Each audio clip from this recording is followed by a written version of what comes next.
Olá, boa noite. Mais uma vez, aqui estamos. E de antemão quero agradecer por sua bondade, pelo seu tempo que você dispõe para juntos olharmos para a Bíblia.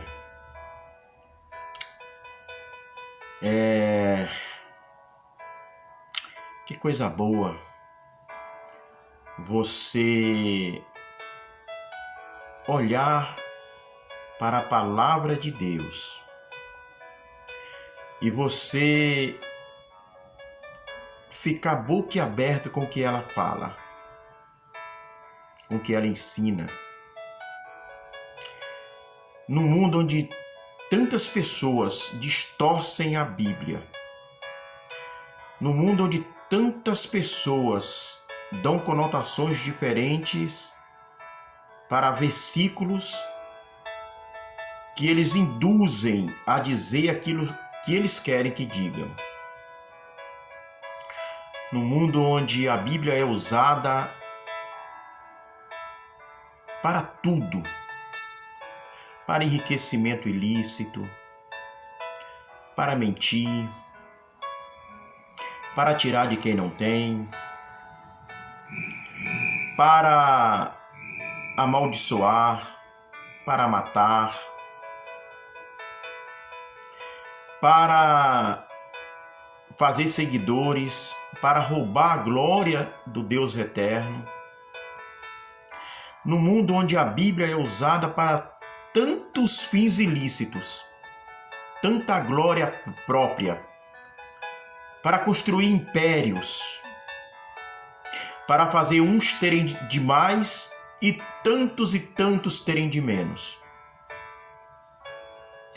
Nós optamos por pegá-la, ler os textos e simplesmente buscar interpretá-lo da melhor forma possível, sem ir para a direita, sem ir para a esquerda, sem ir para o centro, sem ir para a oposição, sem ir para a situação, sem ser saduceu, nem fariseu, nem helenista, nem essênio, nem zelota.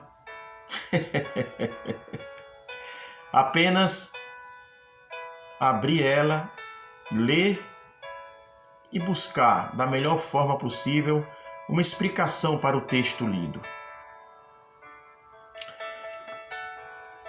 Hoje eu abri o celular e fui nos status de WhatsApp. E lá eu vi um status que muito falou comigo.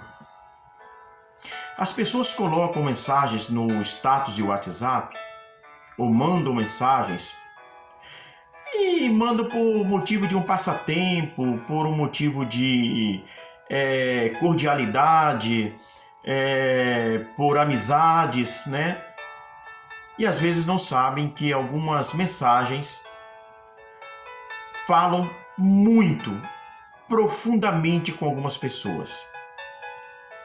E algumas mensagens neste mundo de mídia eletrônica, elas têm um poder muito grande. Parecem mensagens totalmente direcionadas para a única pessoa que naquele momento recebeu.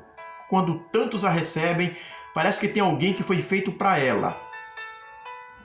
Definitivamente, aquela mensagem cabe naquela pessoa. E a pessoa a recebe e fala, e parece que é um choque. Como ela recebe aquilo e como falou com ela. Cabe a ela agora tomar as direções cabíveis que queira tomar. Hoje eu abri o status de WhatsApp e vi uma mensagem profunda. Ela falou comigo. Ela foi muito interessante. Ali tinha uma imagem, uma foto, com um martelo ou uma marreta de madeira, dessas que juízes no tribunal usam. Depois que profere a sentença, eles batem e ali já era. Deu para alguém até ali. Dali para frente, acabou-se. E nesta imagem, onde tinha este martelo, ou esta marreta de madeira, tinha um versículo embaixo, que está em Provérbios capítulo 31. E falou muito comigo. Eu vou lê-lo para melhor explicar aquilo que queremos falar brevemente. Está dizendo assim, o que estava lá está aqui, está dizendo assim: abre a boca a favor do mudo, pelo direito de todos os que se acham injustiçados e em desolação.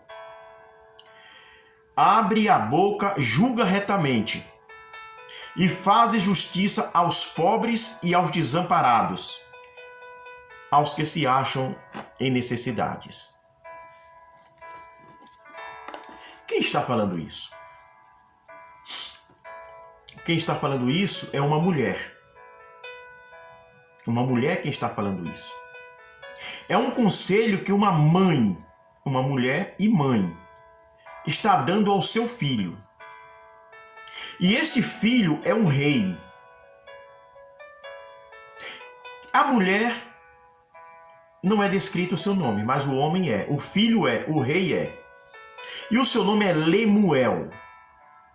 Lemuel é um nome hebraico que significa consagrado ou separado para Deus. Os nomes hebraicos têm um significado.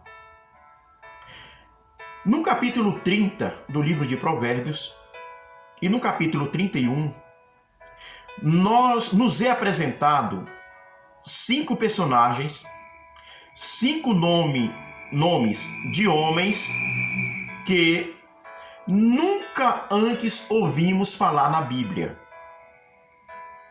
Quando voltamos para a Bíblia, nos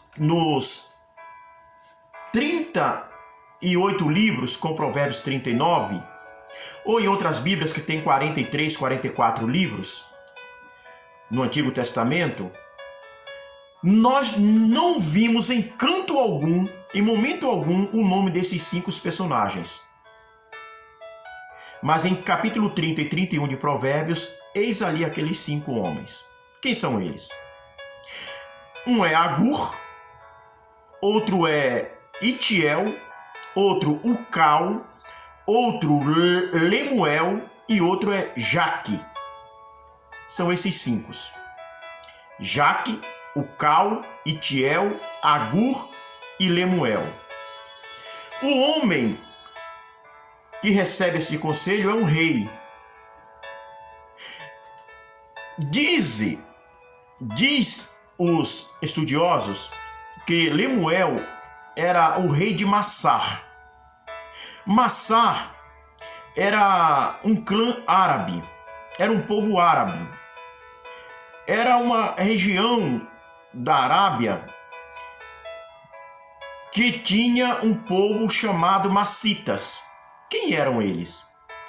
Eles eram filhos, era um clã do 7º filho de Ismael. Ismael, como todos nós sabemos, era filho de Abraão, irmão de Isaque. Ismael teve 12 filhos que foram 12 príncipes. E Massá foi o 7º filho de Ismael. Ele fundou essa tribo e Lemuel era o rei dessa tribo, desse povo. Bom, outros dizem que não. Outros dizem que Lemuel é um dos nomes de Salomão. Que, para quem não sabe, Salomão teve 6 nomes. E está na Bíblia. Agora sim, em toda a Bíblia, no Antigo Testamento, lá a partir da vida da existência de Salomão até a sua morte, encontra-se Salomão com 6 nomes. Quais são os nomes? Salomão, Gedidias, Coelete, Lemuel, esse que nós estamos lendo, Agur e Jaque, segundo alguns estudiosos. Bom, pelo sim, pelo não, Lemuel pode ser um rei de Massar, um rei oriental, um rei árabe, ou pode ser o próprio Salomão. E a mulher, a mãe que está dando esse conselho, muitos estudiosos dizem que é Betsabar, ou Betsebar, a mãe de Salomão, com quem Davi teve este filho chamado Jedidias, ou Salomão. O que tem nesse conselho que ela está dando para esse filho, para este filho? O que tem neste conselho? Ela está dizendo, e isto serve para você e serve para mim. Ela está dizendo, abre tua boca em favor do mudo. Abre tua boca em favor dos necessitados, dos desamparados, daqueles que não tem ninguém por eles, daqueles que são oprimidos, dos sem nome. Fala em favor dos perseguidos, daqueles que estão condenados. E aqui nós temos uma coisa muito importante. Aqui nós temos uma coisa que diz quem nós somos na hora da verdade. Quem somos diante das injustiças do mundo? O que fazemos diante das injustiças que vemos? Fechamos a porta e entramos para dentro de casa? Saímos do local, viramos as costas e tomamos uma direção ao contrário? Ficamos ali, mas tapamos os ouvidos para não ouvir a injustiça falada, empregada contra alguém? Ou tomamos parte assentindo com a injustiça de alguém sobre alguém? O que fazemos nesses momentos? Você sabe por que Cristo foi tão perseguido? Porque Cristo foi levado à cruz? Cristo foi levado à cruz porque tomou partido de gente sem eira nem beira, de gente com um curativo, um emprasto, de gentes leprosas, de pecadores inúteis, de pessoas sem nome, de pessoas desprezadas, sem justiça.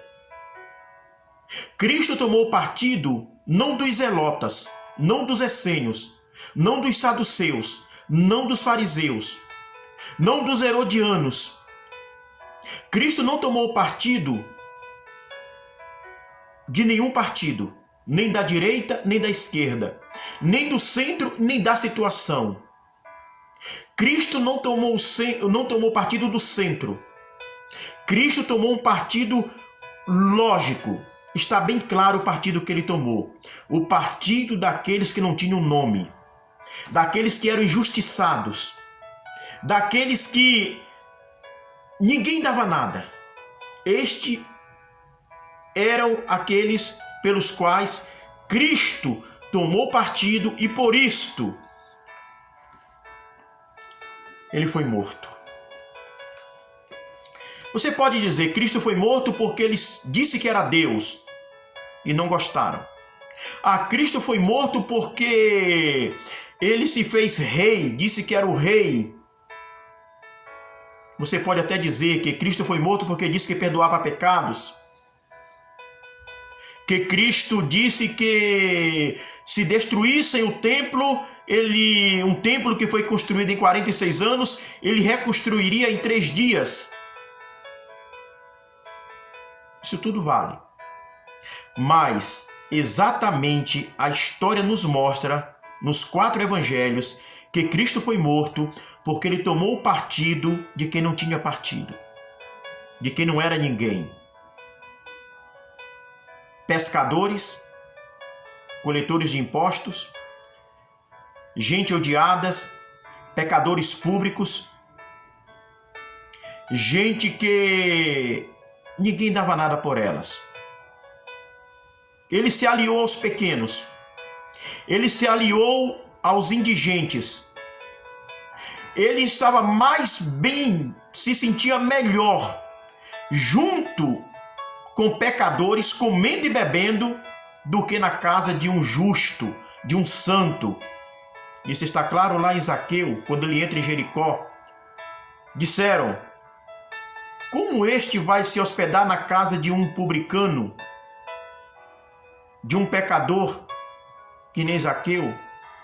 Naquele dia que Cristo entrou em Jericó, muitos pais honrados de família, muitos professores rabinos, muitos professores, muitos santos, muitas pessoas de bem ficaram ressentidas com Cristo, ficaram magoadas. Porque, como ele se dizia tão perfeito, tão santo, e como ele de fato era, ele vê de passar a noite na casa de uma pessoa honrada, de bom nome, ele foi justamente para a casa de alguém que não tinha nome, que era mal visto pela sociedade. Isso está claro no jantar que ele adorava, que ele amava comer na casa de leprosos, de pecadores, de publicanos, de pessoas assim dessa laia. Ele bebia vinho à vontade, na casa desse povo, a ponto de chamá-lo de beberrão. Bom, deixe-me lhe falar uma coisa. O conselho é: você é chamado, você é escolhido